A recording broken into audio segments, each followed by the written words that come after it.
friends, my name is Dost Patel and I made a game in Pictoblox by GoGlobalWays, and the game's name is The Fighting Man 4.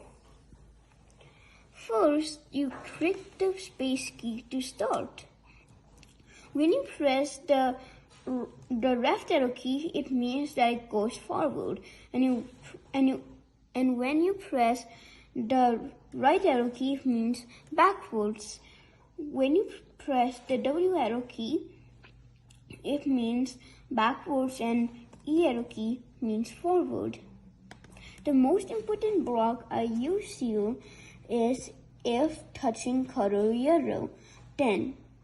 And the second most important is right equals 0 or health equals 0, then stop all. In the backdrops, I used the backdrop named School 2. And the most important block I used there is switch backdrop to School 2. If life equals 0, then switch backdrop to backdrop 4.